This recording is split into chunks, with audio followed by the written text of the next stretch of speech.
오늘 설교의 제목 보시고 여러분 어떤 생각이 드셨습니까? 믿음의 두 표현, 기도와 잠.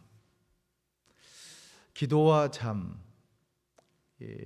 얼핏 얕게 생각하면 전혀 상관없는 것 같기도 하고요. 그러나 조금 깊게 생각하면 이 반대되는 개념인 것 같기도 합니다. 왜냐하면 여러분, 우리가 왜 그럴 때가 있잖아요. 실제로 때로 기도거리가 생기면 잠이 안 오고, 우리 성도님들 가운데도 그렇게 말씀하시는 경우가 종종 있죠. 한밤중에 간혹 깨시면 이거 하나님께서 기도하라고 하신 것이다 라고 생각하시고 그렇게 기도하시는 분들도 계실 겁니다. 그러니까 이렇듯 기도와 잠은 전혀 관계가 없는 것 같게도 보이지만 또 반대로 또 상관 있는 것처럼 들리기도 합니다. 그런데 이 믿음이라고 하는 잣대를 갖고 보면 이 두 가지가 강한 믿음의 표현이다라 할 수 있는 것이죠. 다시 말해 믿음 없는 자들에게는 기도도 없고 잠도 쉼도 편안히 누릴 수가 없습니다. 이유는 간단합니다. 믿음 없으니 기도도 안 할 것이고, 안 그렇습니까?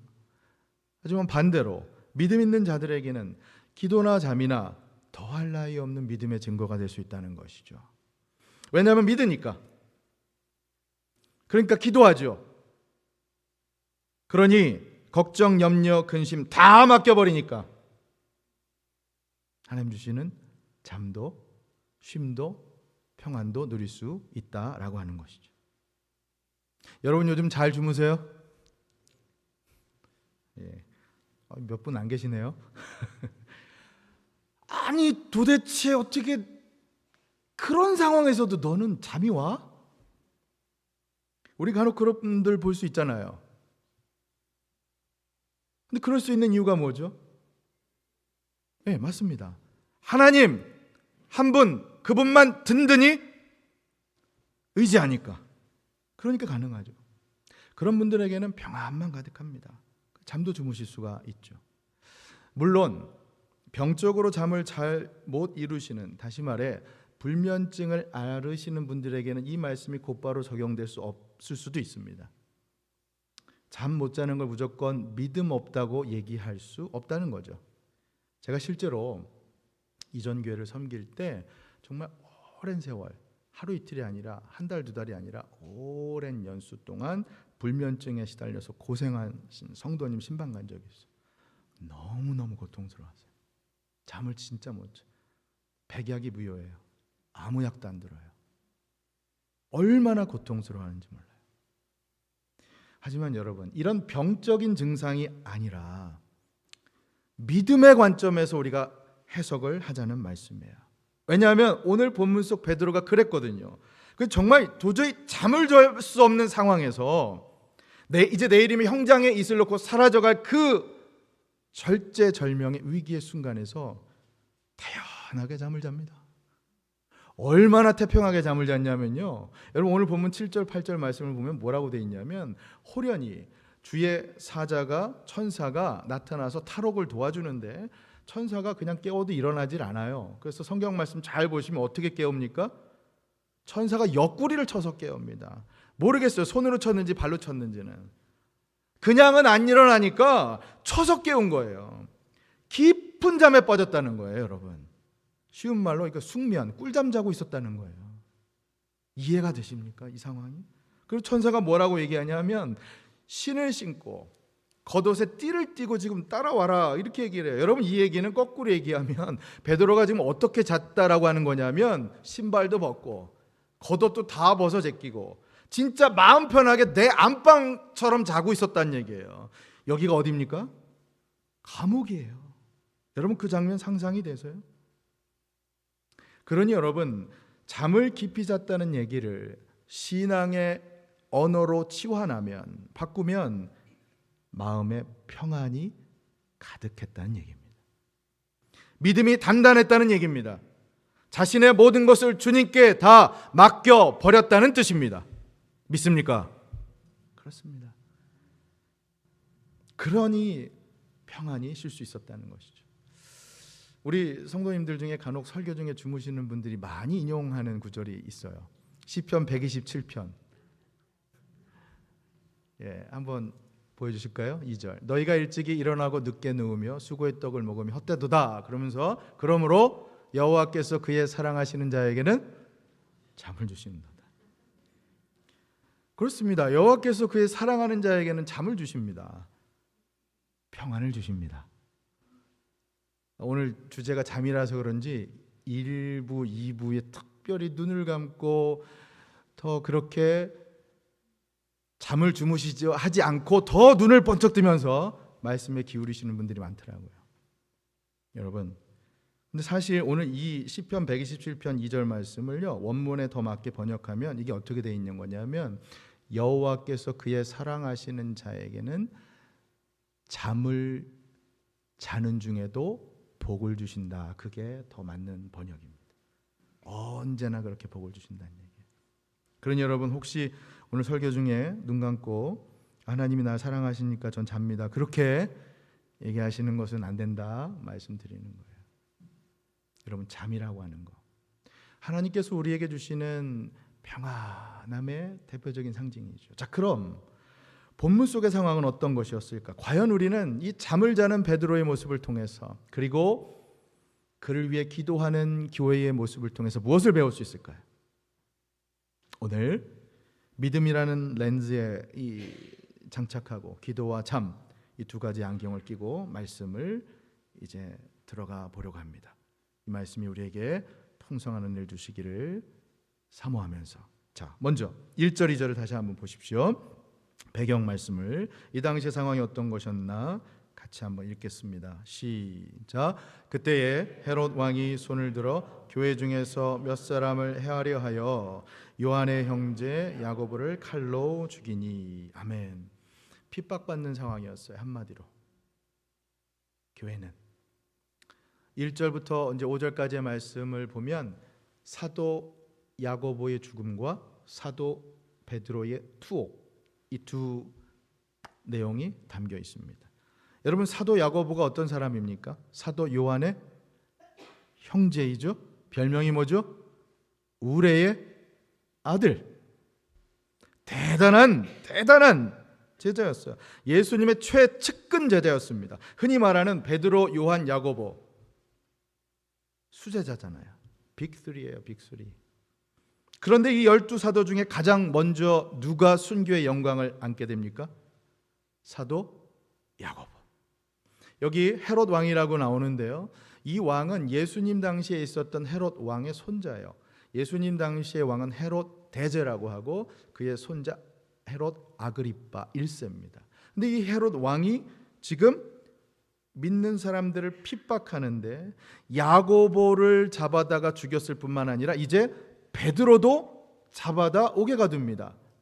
당장에 죽이고 싶었지만 이때가 무교절이었어요. 명절이었어요. 그러니 당장 죽이지 못하고 옥에 가두고 이제 죽이려고 하는 그 때만 기다리던 상황이에요. 자, 그럼 여러분, 이걸 한번 생각해 보죠. 야고보, 베드로 둘 다 예수님의 수제자고 사랑하는 제자였습니다. 근데 한 사람은 순교했고 다른 한 사람은 살아납니다. 야고보 입장에 생각하면 이거 너무 불공평한 거 아니에요? 예수님 3년 동안 따라다니면서 동고동락했던 제자들이잖아요. 누가 더 우위에 있다고 할 수 있습니까? 여러분 모두 예수님 위해서, 교회를 위해서 평생 헌신봉사했다라고 하면 누구는 먼저 순교하고 누구는 하나님께서 축복 주셔서 떵떵거리고 이 땅 가서 살고, 이걸 어떻게 우리는 받아들여야 할까요? 둘 모두 죽음의 위험에 직면해 있었는데 야고보는 죽고 베드로는 살았습니다. 여러분, 이 장면에서 우리가 이것을 분명히 기억했으면 좋겠어요. 야고보의 순교, 베드로의 탈출, 이 둘 모두 누구에 의해서, 누구의 뜻에 의해서 이루어집니까? 하나님의 뜻에 의해서. 여러분, 하나님의 전적인 주권에 의해서 일어난 일입니다. 믿습니까? 그러니 여러분, 살든지 죽든지. 성경은 언제나 우리에게 가르치잖아요. 살든지 죽든지. 그렇습니다. 여러분 분명히 알아야 합니다. 이 포인트입니다. 살든지 죽든지 우리는 하나님께서 원하시는 한, 하나님께서 뜻하시는 한 어떤 모습이든지 하나님께 영광 올려드리길 소망하며 살아야 할 줄로 믿습니다. 여러분 야고보도 위대한 사도고 베드로도 위대한 사도입니다. 둘 다 누가 더 주님을 증거했다고 얘기할 수 없어요. 한 사람은 죽음을 통해, 한 사람은 살아남음을 통해 주의 복음을 더 위대하게 증거한 사도들입니다. 하나님께 영광 올려드렸어요. 야고보는 영광스럽게 죽었고 베드로는 영광스럽게 살았습니다. 그 사도 바울은 로마서 14장 8절에서 우리에게 이렇게 말씀하죠. 우리가 너무나 잘 아는 말씀 같이 한번 읽어볼까요? 시작. 우리가 살아도 주를 위하여 살고 죽어도 주를 위하여 죽나니 그러므로 사나 죽으나 우리가 주의 것이로다. 아멘. 사랑하는 여러분, 이 말씀대로 우리가 사나 죽으나 다 주님의 것임을 믿고 고백하신다면 이제 살아도 주를 위해서 살고 죽어도 주를 위해 죽는 여러분과 저희의 모습 될 수 있기를 예수님의 이름으로 간절히 축원합니다. 아멘. 같은 맥락에서 사도 바울은 빌립보서에 가면 동일한 말씀을 하고 있어요. 빌립보서 1장 20절도 이렇게 말씀해요. 나의 간절한 기대와 소망을 따라 아무 일에든지 부끄러워하지 아니하고 지금도 전과 같이 온전히 담대하여. 자 보세요. 그 다음에 살든지 죽든지 내 몸에서 그리스도가 존귀하게 되게 하려 하나니. 아멘. 여러분 이게 우리의 믿음의 고백 아닙니까? 살든지 죽든지 나를 통해서 그리스도만이 존귀하게 되는 그런 삶. 부디 이 말씀처럼 저는 여러분과 제가 살든지 죽든지 예수 그리스도를 존귀하는 일에 온전히 쓰임받을 수 있기를 진심으로 소망합니다. 우리의 존재 이유가 우리 주님의 영광 위한 것이기를 예수님의 이름으로 간절히 축원합니다. 아멘. 아멘. 자, 그럼 이런 배경을 알고요. 오늘 이제 본문에서 발견한 두 교훈, 믿음의 표현 두 가지로 들어가 보죠. 하나씩. 첫 번째, 믿음의 표현, 기도입니다.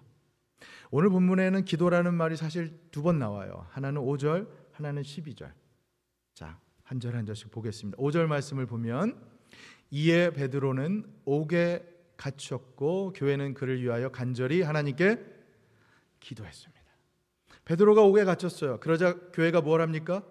기도했어요. 자, 그 다음 12절 가면 똑같이 기도라는 말이 나옵니다. 자, 함께 읽죠. 시작. 깨닫고 마가라 하는 요한의 어머니 마리아의 집에 가니 여러 사람이 거기에 모여 뭐 하고 있었다고요? 기도하고 있었습니다. 아까 5절에서는 베드로가 잡혀가기 그 감옥에 있는 동안 잡혀가서 그렇게 기도한 것이고 여기 12절에서는 감옥에서 탈출한 후에 그 당시 상황에서도 기도하고 있었어요. 여러분 이 장면이에요. 기도하는 장면.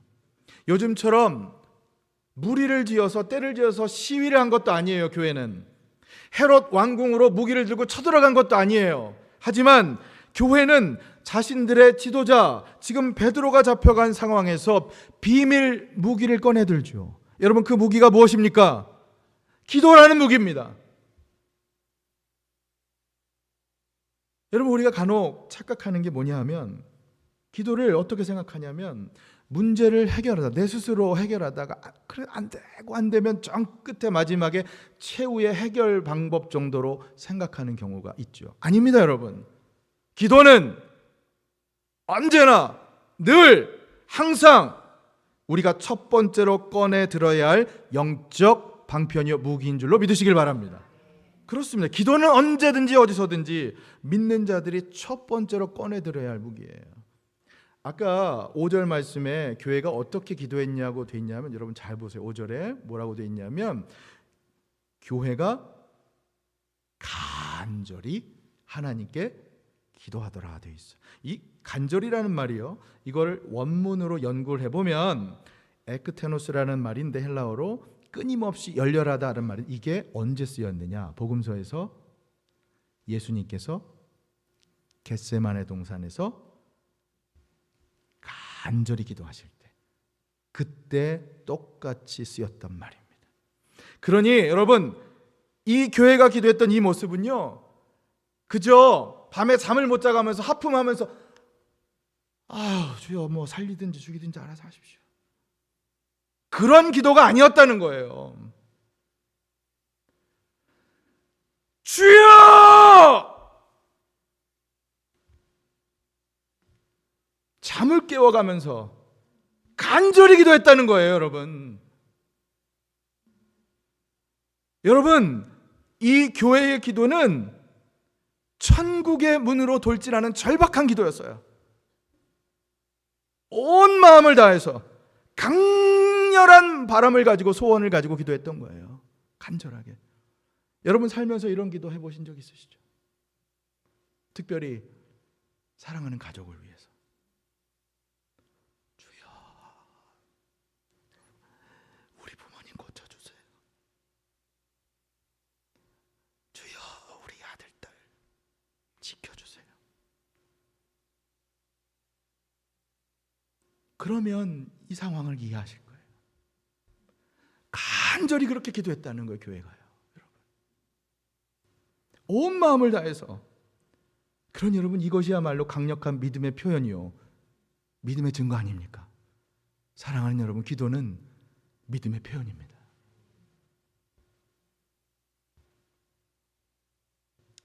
여러분, 미국이라는 나라가 원래는 기독교 신앙에 의해서 세워진 나라라는 거 잘 아시죠? 예. 얼마 전이었어요. 5월 2일, 5월 첫 번째 목요일입니다. 미국이 National Day of Prayer라고 이 날을 나라를 위해 기도하는 날로 그렇게 지정해서 지킵니다. 미국이 그런 나라예요. 속으로는 어떤지 모르지만 겉으로는 적어도 이런 기독교 문화가 여전히. 매년 5월 첫 번째 목요일, National Day of Prayer, 나라를 위해 기도하는 날. 이 날이 공식적으로 공표된 게 1952년으로 거슬러 올라갑니다. 해리 트루먼 대통령이 법안으로 서명하며 시작했어요. 물론 그 이전에 미국은 조지 워싱턴 대통령 때부터 나라가 어려울 때마다 기도하면서 나라를 위해 기도하기를 부탁하면서 유지됐죠. 2024년 이 National Day of Prayer 주제가 뭔가 제가 한번 찾아봤어요. 그랬더니 저렇게 돼 있어요, 영어로. Lift up the world and light up the world. 말씀을 들고 세상을 밝혀라. 여러분, 미국은 여전히 나라를 위해 기도하면서 세상을 위해 기도하는 이런 정신이 있어요. 근데 여러분, 저는 이런 기도의 날 취지가, 기도의 운동 무브먼트가 그저 공허한 메아리로 끝나서는 안 될 줄로 믿습니다. 우리는 정말로 실제로 교회와 가정만이 아니라 나라를 위해서, 사회를 위해서 기도해야 할 줄로 믿습니다. 왜냐하면 기도는 우리의 믿음의 표현이기 때문입니다. 그렇죠? 그런 믿음의 표현으로 볼 때 기도를, 그러니 여러분, 우리가 기도할 때마다 늘 지녀야 할 이 기도의 원리, 오늘 말씀 보세요. 살든지 죽든지, 우리가 기도한 대로 응답이 되든 안 되든, 어쩌면 정반대로 우리도 기도하는 대로 응답이 안 되는 경우도 있지요. 그래도 선하신 하나님께서는 우리를 늘 가장 좋은 길로, 선한 결과로 이끌어 가심을 믿고, 할렐루야, 그 하나님께서 우리를 가장 좋은 길로 역사해 주실 것을 믿고 우리는 기도해야 할 줄로 믿으시기를 바랍니다. 기도는 우리의 믿음의 표현이에요. 그런 의미에서 여러분, 이걸 한번 생각해 보세요. 야고보가 아까 잡혔는데 순교했잖아요. 그럼 야고보가 순교하기 전에 그때는 교회가 기도했을까요, 안 했을까요? 그때는 교회가 기도했을까요, 안 했을까요? 성경에는 없지만 당연히 믿음으로 합심해서 기도했겠죠. 기도 안 했을 리가 없죠. 하지만 야고보가 죽었어요. 순교했어요. 기도 응답이 된 겁니까, 안 되는 겁니까? 안 된 거잖아요. 그러니까 여러분, 그 당시에 교회의 그 모습을 한번 생각해 보세요. 얼마나 혼란스러웠겠어요. 아니, 예수님의 수제자라는데, 아니 어떻게 이렇게 허망하게 우리 기도도 안 들어주시고, 교회가 얼마나 혼란스러웠겠어요, 여러분. 기도 응답이 안 될 때. 그런데 방금 전 말씀 다시 보세요. 베드로입니다. 이번엔 베드로가 잡혀가자 교회가 기도합니까? 안 합니까? 하지요. 이전에는 응답을 받지 못했는데 이제 또 기도합니다. 여러분, 그들이 바보입니까? 좌절하고 낙심해서 더 이상 기도가 필요 없다고 여겨 그런 모습입니까? 아니잖아요. 그들은 베드로를 살려달라고 기도합니다. 아니, 더 깊게 이 말씀을 묵상해 보면 어쩌면 살려달라고 기도 안 했을지도 몰라요. 살든지 죽든지 모든 일을 통해서 하나님의 뜻대로 하옵소서, 하나님의 뜻만 펼치게 하여 주옵소서, 하나님께 영광 올려드리는 우리 교회가 되게 하여 주옵소서. 그러니 여러분, 이게 믿음의 기도 아니고 뭐예요?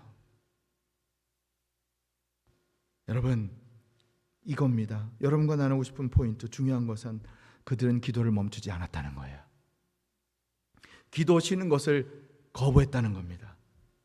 그러니 믿음의 기도라는 거죠. 결과가 어떻게 되든 말이에요. 하나님의 전적인 주권을 믿어 의심치 않고 신뢰하면서 그들은 기도했습니다. 기도는 이렇듯 믿음의 표현입니다. 믿습니까? 저는 우리 교회가 이런 초대교회의 모습처럼 믿음의 기도를 쉬지 않고 하나님 앞에 올려드릴 수 있는 교회가 될 수 있기를 예수님의 이름으로 간절히 축원합니다. 그렇습니다. 당장이 아니더라도, 기도 응답이 안 되는 것 같아도 기도는 쉬지 말아야 합니다. 여러분의 가정을 위해서도 마찬가지예요. 하나님 안 들어주셨잖아요. 하나님, 우리 사랑하는 어머님, 아버님 위해서 우리 아버지 암, 우리 어머니 심장질환 고쳐주세요. 근데 그 기도를 듣지 않으시고 먼저 하나님 품으로 데려가셔도, 우리 그런 경우 많잖아요. 그럼 우리가 거기서 기도를 멈춰야 합니까? 아니죠. 여러분, 기도는 쉬어서는 안 됩니다. 사랑하는 여러분, 쉬지 말고 기도하시길 바랍니다. 그것이 오늘 우리에게 주는 영적인 메시지입니다. 자, 여러분, 기도를 그렇게 믿음의 표현으로 볼 때 이후 베드로가 풀려났을 때 벌어졌던 그 해프닝도 우리가 쉽게 이해할 수 있어요. 왜냐? 여러분, 이거 너무 코믹한 장면이잖아요. 나중에 베드로가 풀려나서 그 마가의 어머니 그 집으로, 그러니까 마가의 다락방이잖아요. 우리가 잘 아는. 거기 갔을 때 교회가 뭘 하고 있었죠? 기도하고 있었잖아요. 아까 12절 말씀에. 그런데 그 기도하던 그 성도들을 베드로가 문을 두드리자 누가 나오죠? 한 소녀가 나오잖아요. 로데라고 하는 소녀가 나왔는데 베드로의 모습을 보고 어떻게 합니까? 두 눈을 의심하잖아요. 이건 이럴 수가 없다. 그래서 문을 열어주지도 않고 문을 다시 닫아버려요. 그래서 여러분 이 말씀 자세히 보면, 그리고는 성도들한테 가서 베드로가 왔다고 해요. 그러니까 그 성도들은 더 반응이 황당하죠. 어떻게 반응합니까? 네가 미쳤다라고 얘기하잖아요. 근데 여러분, 그러면 우리가 이 말씀, 이 상황을 성도들이 믿지 않고 기도했다고 해석해야 할까요? 베드로를 살려달라고 기도했지만 그것을 정말 믿지 않고 기도했다고 해석을 해야 할까요? 그럼에도 불구하고 그들의 부족한 믿음의 기도를 들으시고 하나님께서 응답해 주신 것으로 그렇게 해석을 해야 할까요? 물론 그것도 맞을 수 있어요. 비록 우리의 믿음은 연약할지라도, 왜냐하면 우리의 기도를 들으시는 하나님은 강하신 분이시니, 할렐루야. 그러니 우리의 연약한 믿음의 기도를 들으시고도 하나님께서는 응답해 주실 줄로 믿습니다. 그러나 여러분, 만약 그렇게 해석한다면 우리는 어쩌면 이 초대교회 성도들을 모욕하는 것일 수도 있어요. 왜냐하면 이 당시의 성도들이 어떤 성도들입니까? 성령 충만하고 자신의 것은 조금도 가지려고 하지 않고 다 내어주면서 서로 사랑하고 예배하는 공동체였잖아요. 그러니 그들이 기도하는 것을 오해할 수도 있다라는 거죠. 오히려 그들은 믿음이 없는 기도를 했다라기보다 오히려 베드로가 돌아오든 안 돌아오든 살든 죽든 그 어떤 경우에도 교회가, 베드로가 하나님께 영광이 되기를 바라는 기도를 올려 드릴 수 있었다라고 보아야 하는 거 아닙니까? 믿습니까? 그렇습니다, 여러분. 저는 오늘 이 말씀 그래서 우리에게 이렇게 적용하고 싶어요. 사랑하는 여러분, 기도는 믿음의 표현입니다. 기도는 믿음의 표현이에요. 그러니 쉬지 말고 기도하십시오. 항상 기도하십시오. 한 번 기도 응답받지 못했다고 멈추시면 안 됩니다. 계속해서 기도하십시오. 오늘 예루살렘 교회를 기억하세요. 야고보가 순교했다고 기도를 포기하지 않습니다. 베드로를 위해서 계속 기도합니다. 여러분, 살다 보면 우리 이런 경험 많잖아요. 우리 가정의 자녀 문제, 건강 문제, 물질 문제, 정말 열심히 간절히 기도하는데 하나님은 응답 안 해주시는 것 같아. 그럼 우리가 막 별의별 생각 다 들잖아요. 내가 기도가 좀 부족했나? 내가 혹시 무슨 잘못했나? 죄를 진 건 아닌가? 그죠?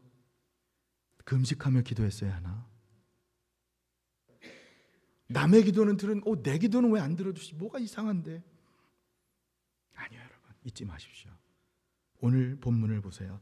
교회는 다시 간절히 하나님께 기도합니다. 여러분, 이게 믿음이라는 거예요. 그래서 믿음의 기도라는 것입니다. 비록 우리의 믿음은 연약하고 부족하더라도 하나님께서 우리의 기도를 들으시고 분명 우리의 간구에 개입해 주실 것을 믿고 선하신 길로 이끌어 주실 것을 믿고 기도하는 여러분과 저, 우리 임마누엘 교회 될 수 있기를 예수님의 이름으로 간절히 축원합니다. 아멘. 자, 두 번째, 잠입니다. 믿음의 표현 두 번째, 잠. 좀 의외라고 여기실지도 모르겠어요. 어떻게 잠이 믿음의 표현이냐 이렇게 말이에요. 아니요, 충분히 근거가 있는 말씀이에요. 여러분, 제 좀 말씀 편하게 한번 듣고 마음속으로 한번 답을 해보시죠. 여러분, 혹시 여러분들은 주무실 때 이 바람 소리, 숨소리 하나에도 이렇게 좀 민감하게 듣고 깨시는 편이세요? 아니면 한 번 자면 기차가 지나가도, 소방차가 지나가도 뭔지 모르고 그냥 주무시는 편이세요? 제가요, 군 생활하면서 정말 엄청난 후임병 하나가 있었어요. 한 번 잠들면 아무리 깨워도 안 일어납니다. 정말 어버가도 모를 정도로 한번 이제 골아 떨어지면 못 일어나는 후임병이었는데, 한 번은 군대에 비상이 걸려서 한밤중에 자고 있는데 불 환하게 켜면서 불침번서는 그 군병들이 다 돌아다니면서 내무반마다 기상. 나중에 저는 기상 소리를 알고 깼는데 기상이 아니라 비상이었어요. 비상. 저도 간신히 있겠는데 그 후임병은 정말 아무런 일도 일어나지 않은 것처럼 갓난아기처럼 새근새근 자고 있어요. 그 당시에 북한에, 제가 이제 군 생활할 때 북한의 김일성이 죽어서 온 군대에 비상이 걸렸어요. 이거 큰일 날 수도 있는 거잖아요. 나중에 정말 소리를 지르고 뺨을 이렇게 때리니까 그제서야 일어나는 거예요. 오늘 베드로처럼 그냥은 안 일어나니까 어떻게 해요? 천사가 쳐서 깨웠잖아요. 저는 그때 알아요. 세상에 이런 사람도 있구나. 근데 오늘 베드로가 동일한 상황이에요. 보니까 여기 이유가 있죠. 왜 그랬을까요? 그 잠이라고 하는 거, 더 이상 두렵지 않은 거, 그는 주님께 모든 걸 다 맡겼기 때문입니다. 한번 6절 볼까요? 오늘 보면 6절 말씀 같이 한번 읽도록 하겠습니다. 시작. 헤롯이 잡아내려고 하는 그 전날 밤에 베드로가 두 쇠사슬에 매여 누워 자는데 파수꾼들이 문 밖에서 옥을 지키더니. 아멘. 여러분, 여기 6절 보면 누워 자다라는 말 나오죠? 누워 자는데 이 헬라어 단어, 이것도 좀 연구를 해보면 이게 코이 마오 마이라고 돼 있는데 이게 뭐냐면 신약에 18번 나오는데 3번은 잠잔다, 15번은 죽는다, 죽다로 나오는 거예요. 그러니까 이 말은 무슨 말이냐면 잠을 자되 마치 죽은 것처럼 잔다는 거예요. 그날 밤 베드로가 지금 감옥에서 잠을 잤지만 선잠, 새우잠을 잔 게 아니에요. 뜬 눈으로 지새운 게 아니라 죽은 사람처럼 깊이 잤다는 거예요. 얼마나 편하게 잤냐. 옷을 다 풀어치고 신발도 벗고, 정말 자기 집 안방도 이런 안방이 없는 상황처럼 여러분들 같으면 어떠실 것 같으세요? 다음 날 목이 날아갈 판이에요. 근데 어떻게 이렇게 잡니까? 얼마나 또 이 당시에 군병들이 베드로를 철통같이 감시했냐면, 방금 전 저 읽은 말씀에서 보면 한 팀당 4명으로 구성된 4팀의 군인들이 철통같이 감시했어요. 자, 우리 잠도 깰게요. 한 팀에 4명인데 4팀이 있어요. 그럼 몇 명? 16명. 4, 4, 16. 그렇잖아요. 베드로 한 명 지키는데 16명이 달라붙었어요, 지금. 오간에서 이 양편에서 군병이 이 손에 사슬을 묶여 있는데 군병이 양옆에서 붙잡고 있는 거예요. 그러면서 자는 거예요. 그리고 깜방 앞에는 2명이 지키고 있고. 철통 같아요. 그런데 이런 절제절명의 위기 순간에 베드로는 자고 있어요. 여러분, 이 상상이나 되세요? 세상의 시각으로 보면 이거 그냥 엉뚱하고, 아니 엉뚱하다 못해 이건 미련한 거죠. 이런 사람이 있어요. 내일이면 형장의 이슬로 사라질 그런 순간인데, 여러분 이 모습을 주목해 보세요. 베드로의 모습, 평안한 모습입니다. 베드로의 그 안에는 평안만이 가득했습니다. 불안과 두려움이 아니라 평안으로 가득 차 철통 같은 감시 속에서도 잠을 잡니다. 여러분, 이것이 바로 믿음입니다. 베드로는 참된 믿음을 소유한 자입니다. 참된 믿음은 위기 가운데 나타난다고 하는 그 말처럼 정말 위기 가운데도 빛을 발한 대단한 믿음입니다. 사랑하는 여러분, 저는 여러분과 저도 이 베드로와 같은 이 믿음, 참된 믿음 소유할 수 있기를 진심으로 소망합니다.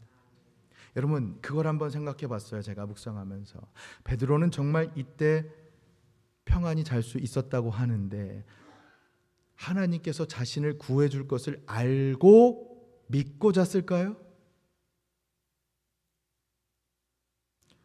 오늘 말씀 읽다 보면 베드로는 모든 게 환상이라고 생각하고 나중에 가서 깨닫죠. 베드로는 자기가 천사를 통해서 하나님이 기적을 일으켜서 구출될 것이라고 하는 건 1도 생각 못했어요. 그러니 무슨 말이냐? 어떻게 태평할 수 있느냐? 설령 죽는다 하더라도, 살든지 죽든지 여전히 그게 하나님의 전적인 주권임을 굳게 믿고 잘 수 있었다는 거예요. 하나님께서 역사하시는 것을 믿고 잘 수 있었다는 거예요. 사랑하는 여러분, 여러분의 삶 누가 주인이십니까?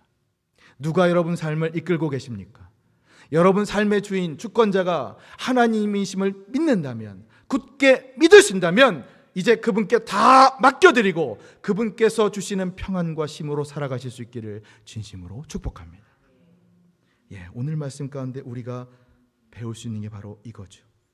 베드로는 살든지 죽든지 주님을 온전히 믿었기 때문에 자신이 믿는 그 주님께서 영원한 생명으로 인도하시고 자신을 영원히 책임져 주실 것을 믿고, 그래서 평안히 잘 수 있었다는 것입니다. 여러분, 베드로가 어떤 사람이었는지 우리 너무 잘 알잖아요. 그죠? 예수님과 함께 다닐 때만 해도 호언장담하던 사람이잖아요. 말만 앞세운 사람이잖아요. 그런데 금방 부인하고 배신한 사람이잖아요. 근데 여기 보면 완전히 다른 사람이죠. 나를 꼭 살려주세요. 나를 꼭 풀어주세요. 그런 모습이 아니라, 주여, 내 뜻이 아니라 아버지의 뜻대로 그렇게 해 주옵소서. 여러분, 이 모습이 누구를 연상시킵니까? 겟세마네 동산에서 간절히 기도하셨던 주여, 아버지여, 나의 원대로 마옵시고 아버지의 원대로 하여 주옵소서.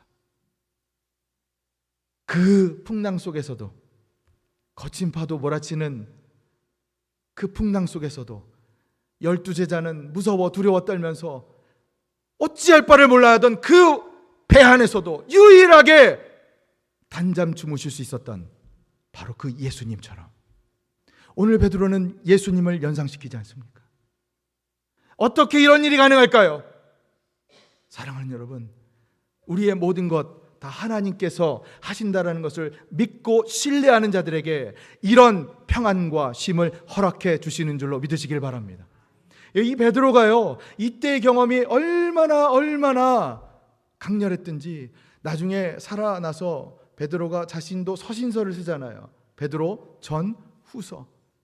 근데 베드로 전서 5장 가보면 우리에게 이런 고백을 하면서 권면합니다. 너무나 우리가 잘 아는 말씀이에요. 베드로전서 5장 7절 말씀 같이 한번 읽죠. 시작. 너희 염려를 다 주께 맡기라. 이는 그가 너희를 돌보심이라. 여러분 이 말씀 믿으십니까? 너희 염려를 다 주께 맡기라. 맡겨 버려라. 왜냐하면 그분께서 너희의 삶을, 너희의 인생을, 너희의 교회를, 너희의 모든 인생의 짐을 돌봐 주실 것이기 때문에. 할렐루야. 아멘. 베드로는 이때의 경험을 통해 우리에게 지금 권면합니다. 여러분 솔직히 말씀드리면 이전에는 제가 이 말씀이 저한테 강하게 다가오지 않았어요. 신방 갈 때도 이 말씀 붙들고 성도님들 가정 가운데 얼마나 많이 같이 기도했는지 몰라요. 이 가정 하나님, 우리 성도님, 권사님, 장로님의 염려 다 주님께 맡기고 주님께서 돌봐주실 것을 믿고 기도했는지 몰라요. 그런데 이번 설교를 준비하면서 이 말씀이 왜 그렇게 저한테 절절하게 가슴을 치며 다가오는지 모르겠어요. 너희 염려를 다 주께 맡겨버려라. 왜냐하면 그가 너희를 돌봐주실 것이기 때문에. 우리 사랑하는 임마누엘 교회 청년 여러분, 여러분의 인생, 여러분의 미래, 여러분 앞날을 다 주님께 맡기실 수 있기를 진심으로 소망합니다. 사랑하는 임마누엘 교회 성도 여러분, 여러분의 삶, 여러분의 사역, 여러분의 목회, 여러분의 사역, 여러분 인생의 모든 행사, 여러분 인생의 모든 짐을 주님께 다 맡겨 버리고 살아가실 수 있기를 예수님의 이름으로 간절히 축원합니다. 그럴 때 주님께서 주시는 마음의 평안과 쉼, 잠을 누리실 줄로 믿습니다. 아멘. 제가 말씀 맺겠습니다. 감옥 안에 그 잠자고 있는 베드로의 모습, 감옥 밖에 그런 베드로를 위해서 잠도 자지 않은 채 간절히 기도하는 교회의 모습, 여러분 이 둘 다 믿음의 모습입니다. 아마 감옥 안에서도 베드로는 기도하다 잠을 잤을 수도 있겠고요. 감옥 밖에서도 교회는 간절히 기도하다가 주시는 평안을 누렸겠죠. 이 둘 모두 믿음의 표현입니다. 여러분, 저는 오늘 말씀 이렇게 마지막으로 적용하고 싶습니다. 사랑하는 여러분, 우리가 믿음 신앙생활을 하면서 많이들 얘기하지만 그래 너의 믿음을 한번 보여봐라 라고 얘기하면 주저하고 망설일 때가 있죠. 근데 오늘 말씀을 통해 우리는 발견합니다. 두 가지 우리가 올려드릴 수 있는 믿음의 표현이 무엇입니까? 기도와 잠, 주님께서 주시는 평안을 누리시는 것. 여러분, 이것이 바로 우리의 믿음의 표현입니다. 기도는 두렵고 떨리고 염려와 걱정, 근심이 압도해서 기도하는 게 아니죠. 오히려 그 염려, 걱정, 근심 하나님께서 다 해결해 주실 것을 믿으니까. 그래서 우리가 기도하는 거 아닙니까? 그래서 우리가 평안을 누릴 수 있는 거 아닙니까? 부디 이번 한 주도 여러분 기도하시면서 다 맡기시면서 살아가실 수 있기를 진심으로 축복합니다. 여러분 살다가 정말 감옥과 같은 상황에 직면한 것 같은 그런 인생 역경을 맞닥뜨려도 걱정하지 마세요. 우리에게는 무엇이 있습니까? 기도할 수 있는데 왜 염려하고 걱정하세요? 그 기도를 통해서 설령 감옥과 같은 상황에서도 하나님께서는 우리에게 잠을 주십니다. 평안을 주십니다. 그 평안을 누리며 살아가는 여러분과 제가 될 수 있기를, 여러분의 가정이 되실 수 있기를, 우리 임마누엘 교회가 될 수 있기를 예수님의 이름으로 간절히 축원합니다. 아멘.